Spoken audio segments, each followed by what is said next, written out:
G'day folks, my name is Rob. Welcome back to another F1 fantasy video. Today we are looking at my team selection and my final thoughts ahead of the Singapore Grand Prix this coming weekend. So if you're new around here, be sure to drop a like on the video and subscribe to the channel if you haven't done so already.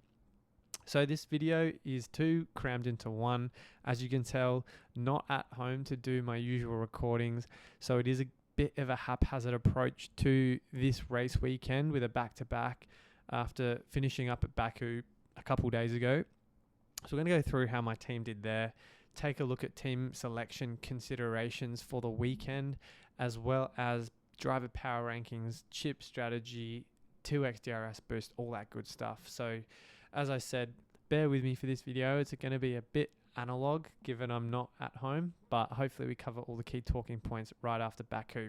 We'll take a look at how I did most recently in Azerbaijan. 179 points, nothing short of a train wreck, to be completely honest with you, and it has just been a season of terrible luck for me. I wouldn't say any of my decisions, or many of my decisions, certainly in the last half dozen to dozen or so races, has been grossly out of place. I just seem to be on the wrong end of a lot of 50-50 calls lately, and the final fix was just another one of those that didn't go according to plan.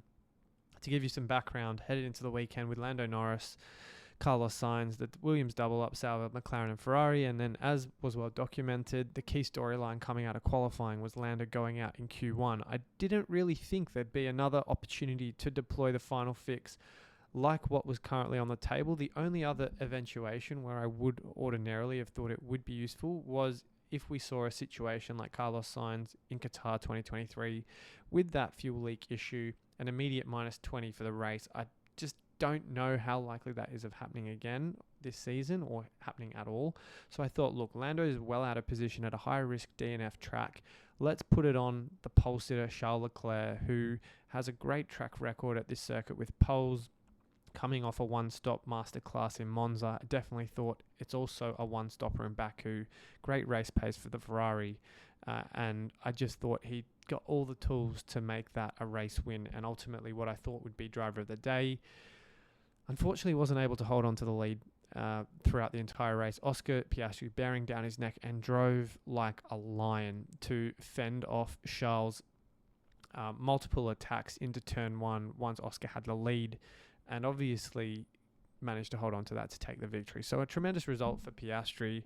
I think what made matters worse was that Lando came all the way from P16 into P4 on the back of Carlos Sainz DNFing when he collided with Checo Perez on the penultimate lap. And that was salt in the wound for me, to be completely honest with you. Sainz looked like he was on for a podium, and Ferrari would have been the second highest scoring constructor that weekend. But the crash meant that was a 20 to 25 point swing for Sainz. Also meant people with Mercedes like George Russell had their points boosted. Ferraris went down, Sainz went down, and as a result, my weekend was in the mud. So the final fix was a train wreck. The Sainz DNF certainly didn't help, and then the fact that Ferrari also got hit with that DNF just made matters worse. So a huge rank drop, my biggest of the season. Since I used my limitless chip in Miami, to go from 3.2k in Monaco now to 15k, the top 5k dream is probably over. Would like to say 10k is certainly within reason with the 3x chip still to use, but to be quite honest with you, a lot of bad luck certainly hasn't made the case any easier. So we obviously moved to Singapore, another high risk track, but a track that the McLaren drivers, the Ferrari drivers had a great result at last year. So hoping they can push for something similar this weekend. I do now want to go on to some considerations for this weekend. And I think the first thing is team value. Is that a priority right now? I think the answer to that is certainly not like it was, in the first half of the season. Leclerc, Piastri have both gone up 1.3 million over the last two races. And so now that they're both in the A tier, their price gain is not going to be quite as much when they have good race weekends. Adam, my co-host on the Fantasy Formula, has made an excellent point a number of times throughout the season that a good week for an A-tier asset, which usually, a great week for an A-tier asset, which usually constitutes a 0.2 million increase, is about the same as a good week for a B-tier asset, which is a $0.3 million increase. So I do think that this means Leclerc, Piastri, we know what their production is like. We know that they're going to score anywhere between 25 to 35 points per race, certainly based on what we're seeing in these cars right now. I just don't think we need to be chasing B-tier assets any longer. I think particularly now with the 3X chip season coming up, we got sprint races in Circuit of the Americas right after Singapore, then in Interlagos and later in Qatar. I think you're really going to have to look at positioning your team for the 3X chip and focusing on which drivers you want in those slots and which constructors you can obviously have around them. And I think Piastri and Norris are my top drivers for what I think will be Coda, if not absolutely Brazil. And so having them in my team, or at least a couple of them in my team for Singapore with the right constructors around them, I think is going to be how I can extract the most value from that chip. But right now, I don't think there's really much value in moving for Hamilton at 24.8. You've got Sainz and Russell a bit further down in the 21s and the 22 millions. I'm just not sure you're seeing the same value as you probably are with Leclerc, Piastri, Norris. So something to keep in mind. There's absolutely nothing wrong with chasing a bit more budget, but I do think you're not getting the same fantasy upside in terms of fantasy points as you are with Lando Norris, Charles Leclerc, Oscar Piastri. I think as well, another thing with the next couple of weeks coming up is that Helmut Marko and Christian Horner are on record saying that Red Bull corrections to the car are not going to come anytime before Coda. So Singapore, I think, is a track that we saw last year Red Bull struggle at. I'm not going to say you write off Max entirely, but I do think they have their work cut out for them.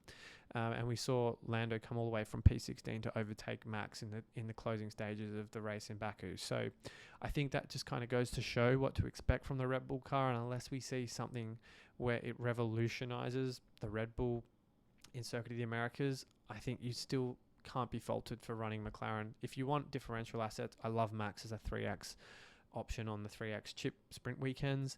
But I think right now, McLaren, Ferrari, and Mercedes to an extent all represent much better value than Red Bull at the moment.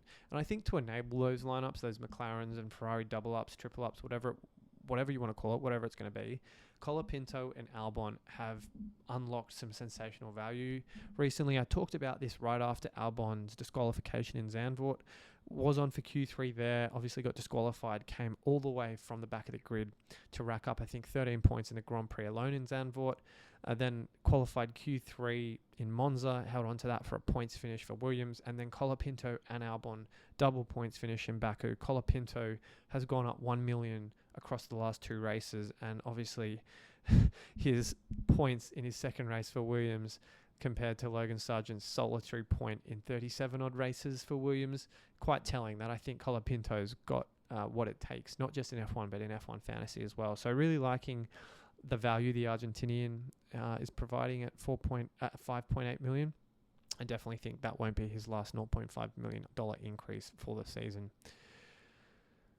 And now on to the preview and I guess final thoughts of the video. It's going to be a brief one, I will admit, because of, as I said at the start, what's going on this week for me. But I think in terms of power rankings, you can't look past Lando Norris, Oscar Piastri, Charles Leclerc in the A tier. You can see them on the left-hand side of the screen. The first time we've had company in this grouping since Norris went up earlier in the season. So I do think, as I said before, don't stress so much about budget. Focus on your points, and I think the rest will come naturally. In the B tier, Hamilton, yes, probably not his best race of the season in Baku.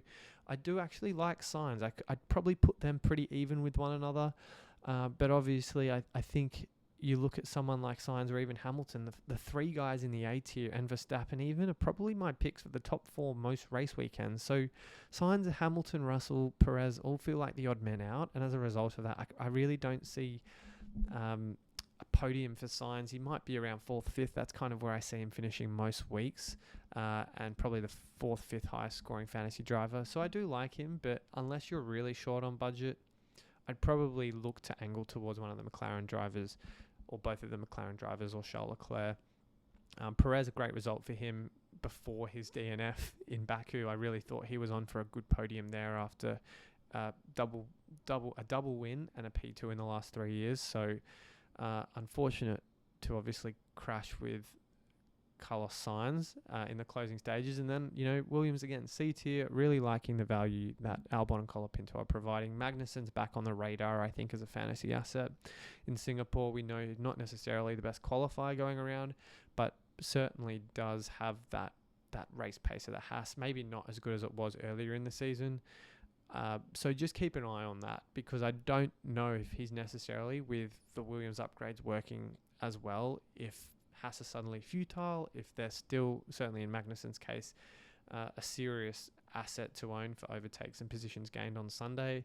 Just something to keep in mind there. And I think further down the list, even though Sauber's, Zhou in particular, had a good weekend in Baku, I think his price increase was very much on the back of the fact that we had a Stroll and a Tsunoda retirement, and the fact that Sainz and Perez, as I said, came together in the latter stages of the race. So I think that's kind of more or less how I see the order of affairs shaking out for Singapore. But again, keep your eye on free practice, because it will certainly be quite telling, particularly with the A and the B tier drivers.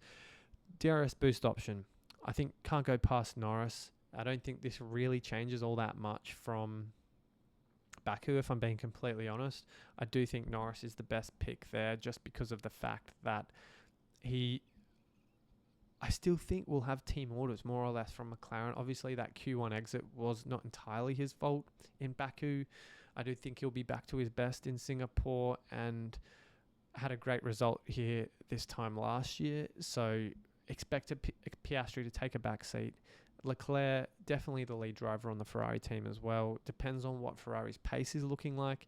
But as I said before, last year Ferrari truly had a race to remember. So I do think these two teams will be top of the shopping list if you can have them in come the deadline. But quite frankly, I'm just not sure if anyone else outside these two teams is worthwhile having as your 2X slot, just based on the production we've seen so far.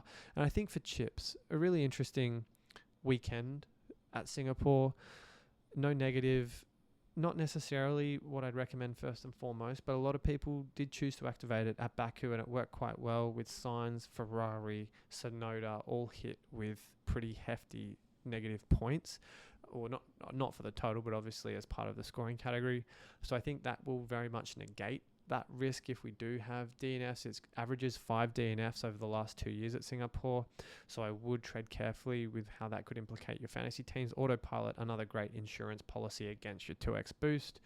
And there's going to be rain across the weekend, certainly in the lead up to and after the weekend. So Autopilot I really like as something to just hedge your bets if you're not necessarily able to confirm or feel comfortable with the 2X slot for this weekend. And final fix, again, a nice little kind of thing to have up your sleeve if things go pear-shaped in qualifying. And, obviously it went belly up for me and Lando Norris in Baku, but it's still something nice to have in case anything goes wrong in qualifying that you don't really foresee.